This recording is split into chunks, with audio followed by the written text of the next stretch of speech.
maanta waxaynu khulaasaynayna film dagaal American oo 2019 soo baxay oo lagu magacaabo Rambo The Last Blood. Filimku wuxuu ku bilaabmayaa John Rambo oo jooga beer uu aabihii leeyahay oo ku taala gobolka Arizona ee wadanka Mareykanka. Waxaa la jooga gabadh ay saaxiibo dhow yihiin oo lagu magacaabo Maria Beltran iyo gabadh yar oo ayay u tahay oo iyadana la yiraahdo Gabriel. Sanadihii ugu dambeeyay John waxa hayay oo aafeeyay stress. sidoo dagaalkii ugu dambeeyay uu galay wuxuu soo xasuusanayaa dadkii uu dilay iyo dhiigoodii. sidoo stresska isku dhaafay wuxuu sameystay wuxuu ku mashquulo waxaana dhulka hoostiisa ka qodaa godad iyo guriyo. maalin maalmaha kamid ah Gabriel ayaa weydiisatay inay saaxiibteed ku casuunto mid kamid ah qolalka uu dhulka hoostiisa ka qoday waanu ka ogolaaday. intii xafladda casuumaadu socotay Gabriel waxa la soo xiriiray saaxiibteed Giselle oo macluumaad ka haysa Gabriel aabaheed. waxay u sheegtay in lagu magacaabo Michael oo ay aragtay inuu yahay aabaheed. Gabriel waxay arinkii la wadaagtay John oo ninka garanayay waxaana uu sheegay inaanay waxba raadinin aan iyadba soo raadin. sidoo kale wuxuu sheegay inuu ninku nin xun yahay oo uu garanayo waxaana uga digay inaanay u tagin si aanay dhibaato uga la kulmin. subaxdii xigtay Gabriel iyo Maria waxay ku murmeen waxaan tagayaa Mexico iyo tagi maysid. Gabriel waxay ku dooday in la helay aabaheed Michael sida awgeed ay doonaysay inay u tagto laakiin Maria waxay u sheegtay inaanay u tagin maadaama uu yahay nin xun oo xitaa hooyadeed dhibaateeyay. Gabriel waxay iska dhigtay qof ka walaacday tagitaankii laakiin iyadoon la ogeyn waxay qaadatay gaarigeedii waxaanay u safartay Mexico waxaanay markiiba u tagtay Giselle. intaa kadib Giselle waxay Gabriel geysay gurigii Michael. wuxuu la hadlay si gaar ah waxaana uu sheegay inaanu weligii hooyadeed waxba yeelin iyadana aanu ugu talagalin inuu dayaco. Gabriel waxay ka hor dhaqaaqday gurigiisii iyadoo ooyeysa laakiin Giselle ayaa ku tiriistaji waxaanay geysay baar lagu caweeyo. intaa kadib Gabriel waxay isbartay nin kalaabka joogay waxay wada cabeen cabitaan laakiin wuxuu cabitaankii ugu daray daroogo. maalintii xigtay Maria waxa soo wacday Giselle waxaanay u sheegtay inay weyday Gabriel. John wuxuu ka haystay gaarigiisii waxaana uu ambabaxay wadanka Mexico si uu u soo raadiyo gabadha. isla markiiba wuxuu tagay gurigii Michael wuxuu weydiiyay gabadhii waxaanu ku yiri maan arag. intaa kadib uu hanjabay waxaanu ku yiri 10 sano ka hor ayay ahayd inaan ku dilo. kadib John wuxuu u tagay Giselle wuxuu arkay inay Giselle xidhan tahay gacan dahab oo ay Gabriel hooyadeed ku soo xasuusan jirtay waxaanu isla markiiba fahmay inay gabadhii burcada ka iibisay. intaa kadib waxaynu arkaynaa Gabriel oo ku jirta habla badan oo burcada kaarteel ku haystaan. mid kamid ah hogaamiyaha burcada oo la yiraahdo Victor Martinez wuxuu irbad suna ku duray gabadh istiri baxso waanay dhimatay.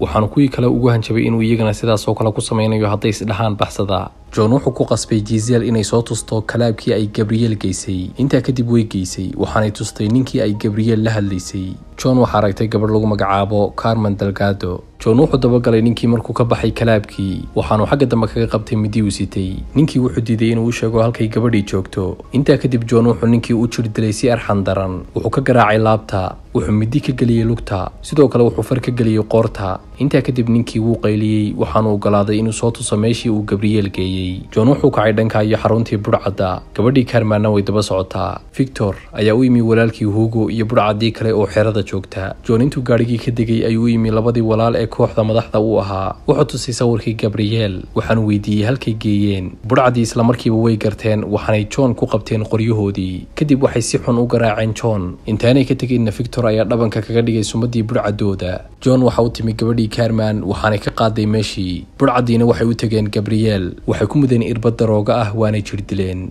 maalmo kadib John wuxuu ka soo qabtay jirdilkii loo geystay waxaanu joogaa guriga gabadhii Carmen. dhanka kale Gabriel waxa lagu qasbay inay jirkeeda ka ganacsato waxaana markasta lagu mudaa irbado darooga ah. intii waxaan oo dhan dhacayaan Mariana waxay had iyo jeer fadhiisataa gurigii John hortiisa waxaanay sugtaa intay John iyo Gabriel ka soo laabanayaan. John markuu caafimaaday Carmen ayaa u sheegtay inay burcadu iyadaba walaasheed ka dileen ilaa markii walaasheed dileen ilaa imikana ay dabagal ku haysay lana sugaysay fursad ay kaga aarsato. John wuxuu isku diyaariyay siduu Gabriel u soo badbaadin lahaa. wuxuu tagay meeshii Gabriel lagu hayay waxaanu gowracay ninkii mas'uulka ka ahaa meesha. waxaanu sidoo kale dilay rag badan oo hablaha ka kareysan jiray meesha macaamiilna uu ahaa. wuxuu u sheegay dhammaan gabdhihii meesha joogay inay yaacaan laakiin way baxsan kari waayeen waxaanay ka cabsanayeen walaalaha burcada madaxda u ah ee Victor iyo Hugo. wuxuu helay qolkay Gabriel ku jirtay wuxuu arkay inay joogto iyadoo miyirla waana ka soo qaaday meeshii. walaalihii waxay yimaadeen goobtii waxaanay ogaadeen inuu John mas'uul ka yahay dhimashada raggii u shaqayn jiray. intaa kadib Victor wuxuu u sheegay Hugo markuu John arko inaanu dilin fulin ee uu nolosha ku soo qabto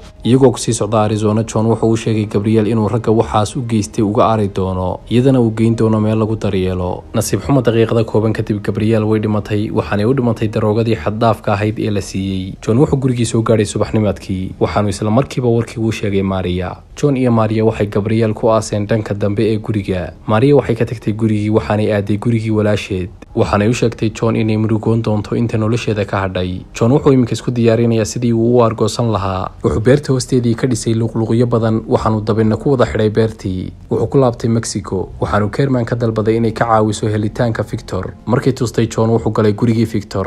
intaanu Victor gacanta ku dhigin wuxuu wada dilay dhammaan raggii burcadda ahaa ee guriga ilaalinayay. markuu Hugo yimi gurigii waxa uu sariirta ku arkay Victor oo la gowracay oo meyd ah. sawirkii Gabrielle xabadka lagaga dhijiyay. kadib waxaynu arkaynaa John oo ka soo baxay Mexico kuna soo socda gurigiisii. intuu soo socday wuxuu madaxii uu Victor ka gooyay ku tuuray dariiqa.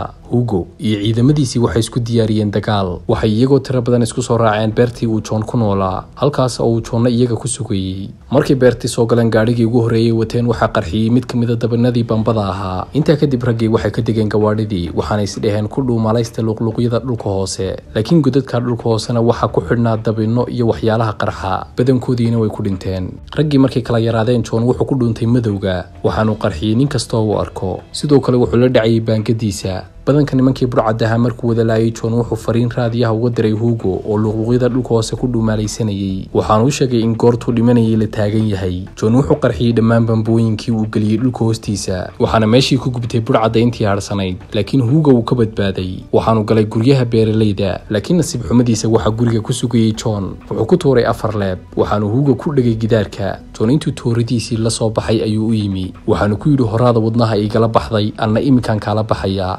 tooridii ka geliyay laabta wuxuu kala soo baxay wadnihii waanu tusay intaanay naftii ka wada bixin.